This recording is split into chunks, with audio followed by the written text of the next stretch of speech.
Perkenalkan, nama saya Afina Zahra dengan NPM 21510300002 dari Prodi Akuntansi Syariah. Berdirinya saya di sini ingin memenuhi tugas praktek PPI dengan menyampaikan pidato yang berjudul Ekonomi Syariah Pendorong Penguatan Ekonomi Umat. Assalamualaikum warahmatullahi wabarakatuh. Pertama-tama marilah kita sampaikan rasa puji serta syukur kehadirat Allah Subhanahu wa taala, Tuhan semesta alam yang senantiasa memberikan anugerah dan nikmatnya sehingga kita dapat menyaksikan pemaparan pidato ini dalam keadaan sehat walafiat. Tidak lupa marilah kita hanturkan salawat serta salam kepada Nabi Muhammad SAW, kepada keluarganya, para sahabatnya, dan juga kepada para pengikutnya yang setia dari awal hingga akhir zaman. Amin ya robbal alamin. Penonton yang saya hormati, dunia semakin cantik dan molek, dihiasi dengan perkembangan sains dan teknologi yang semakin canggih dan menarik. Akan tetapi, permasalahan-permasalahan di setiap lini kehidupan, termasuk di dalamnya masalah kemiskinan, telah membuat otak ruwet, mumet, dan jelimet. Bukankah karena miskin seseorang tidak dapat meneruskan pendidikannya, maka ia menjadi bodoh?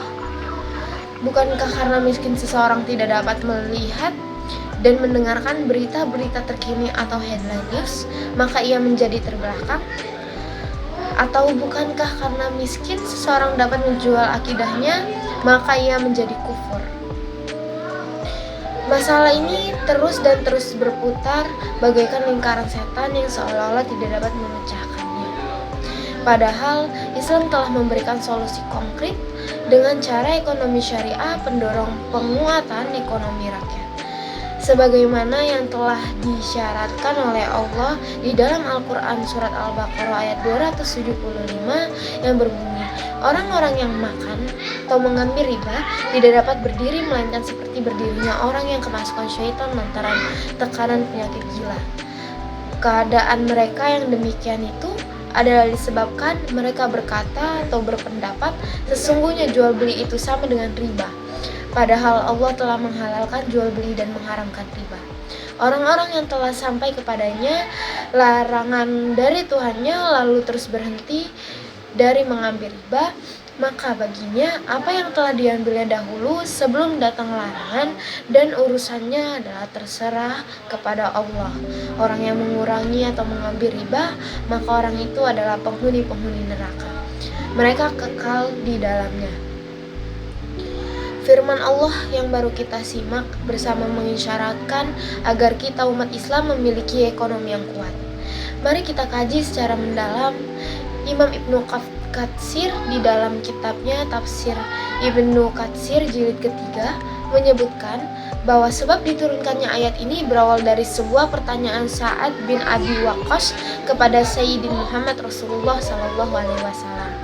Wahai Rasulullah, aku memiliki harta yang banyak, akan tetapi pewarisku hanya satu orang anak. Maka bolehkah jika aku bersedekah 2/3-nya? Rasul menjawab, tidak boleh. Bolehkah jika 1/2-nya? Rasul menjawab, tidak boleh. Bagaimana jika 1/3-nya? Rasul pun menjawab, tidak boleh.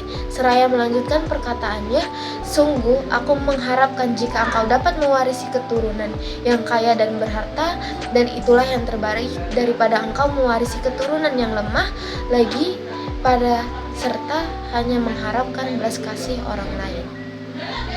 Kisah ini menjelaskan kepada kita bahwasanya Islam menginginkan agar setiap orang tua dapat meninggalkan generasi penerus mereka dalam keadaan yang kuat fisik, kuat mental, kuat perekonomiannya. Syekh Mustafa Al-Maraghi menafsirkan kalimat khofu alaihim sebagai suatu kekhawatiran jikalau anak-anak hidup terlantar dan tersia-sia. Kenapa demikian? Karena telah diketahui bersama bahwa tolak ukur sejahtera tidak sejahteranya seseorang, makmur tidak makmurnya seseorang dilihat dari keadaan ekonominya.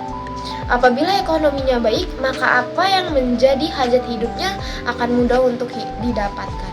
Akan tetapi jikalau ekonominya buruk, maka secara pasti apa yang menjadi hajat hidupnya akan sulit untuk terpenuhi. Penonton yang saya hormati, dalam dunia ekonomi kita mengenal adanya 3 buah sistem ekonomi. Pertama, sistem ekonomi sosialis, di mana pemerintah secara mutlak mengurus dan mengelola sistem perekonomian mereka. Kedua, sistem ekonomi kapitalis, di mana setiap individu, setiap wirausahawan berhak untuk mengolah serta mengurus keadaan perekonomian mereka. Sistem ekonomi inilah yang telah membuat jarak yang sangat antara yang kaya dengan yang miskin, dan juga telah mengakibatkan yang kaya semakin kaya dan yang miskin semakin miskin.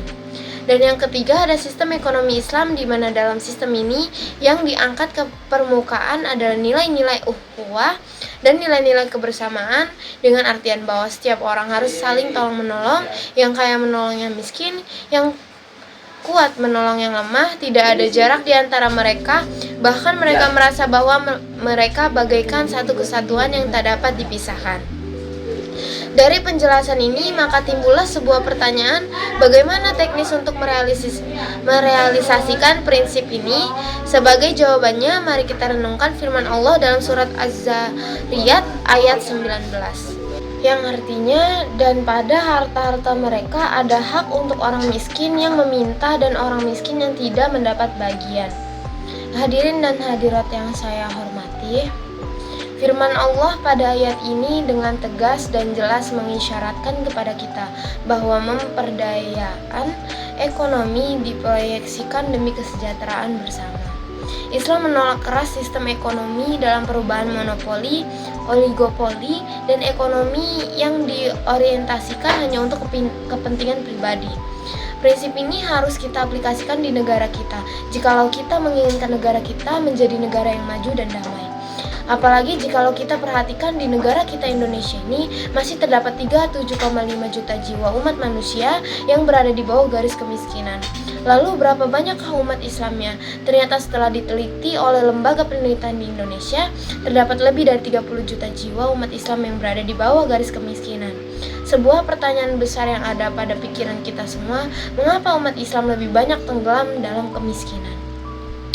Menurut Ki Haji Zarkasi pertama, banyak di antara kita yang hanya berorientasi pada akhiratan saja. Mereka memiliki pemahaman yang sempit terhadap hadis Nabi Muhammad SAW. Ad-duanya ji'ifah, dunia ini adalah bangkai yang menjijikan. Dan ad-duanya sijnul mukminin, dunia adalah penjara bagi umat Islam. Pemahaman uang sempit terhadap kedua hadis ini mengakibatkan permasalahan duniawi ditinggalkan, dan Islam pada akhirnya identik dengan masalah kemiskinan. Kedua, kemunduran ekonomi umat Islam disebabkan dalam melaksanakan kegiatan ekonomi mayoritas umat Islam masih berpikir dengan corak agraris dan kolot. Padahal saat ini dunia bisnis membutuhkan orang-orang yang kreatif dan siap untuk berkompetisi dengan yang lainnya. Pendengar yang saya hormati, bagaimanakah konsepsi Islam dalam perekonomian? Mari kita simak bersama firman Allah dalam surat An-Nisa ayat 29 yang artinya, hai orang-orang yang beriman, apabila diseru untuk menunaikan sembahyang pada hari Jumat, maka bersegeralah kamu kepada mengingat Allah dan tinggalkanlah jual beli. Yang demikian itu lebih baik bagimu jika kamu mengetahui apabila telah ditunaikan sembahyang, maka bertebaranlah kamu di muka bumi dan carilah karunia Allah dan ingatlah Allah sebanyak-banyaknya supaya kamu beruntung. Syekh Mustafa Al-Maraghi dalam tafsir Al-Maraghi menyatakan bahwa halalnya perniagaan, transaksi jual beli jika terjadi saling meridhoi antara keduanya. Sebaliknya, Islam sangat mengharamkan adanya penipuan, pendustaan, dan pemalsuan barang. Hal ini menunjukkan bahwa ayat ini merupakan dasar dari sebuah sistem ekonomi Islam, dan ayat ini pula merupakan himbauan pada kita semua agar tidak mencari keuntungan dengan cara menghisap darah orang lain, yakni riba. Berdasarkan prinsip ini, maka dapat dipahami bahwa ekonomi Islam adalah ekonomi muawanah. Terdapat di dalamnya sistem ekonomi mudharabah, murabahah, musyarakah, dan di negara kita alhamdulillah setidaknya telah melaksanakan prinsip ini seperti adanya bank-bank syariah. Oleh sebab itu, untuk menopang prinsip ini Rasulullah SAW bersabda, siapa yang memiliki harta, maka Bersedekahlah dengan hartanya. Siapa yang memiliki kekuasaan, maka bersedekahlah dengan kekuasaannya. Siapa yang memiliki ilmu, maka bersedekahlah dengan ilmunya. Dengan demikian, pada akhirnya saya mengajak pada seluruh umat Islam untuk bersama-sama mengaplikasikan sistem perekonomian Islam, yakni dengan cara pemberdayaan ekonomi umat, maka secara langsung segala bentuk kebodohan, keterbelakangan, dan kekufuran akan hilang dengan sendirinya.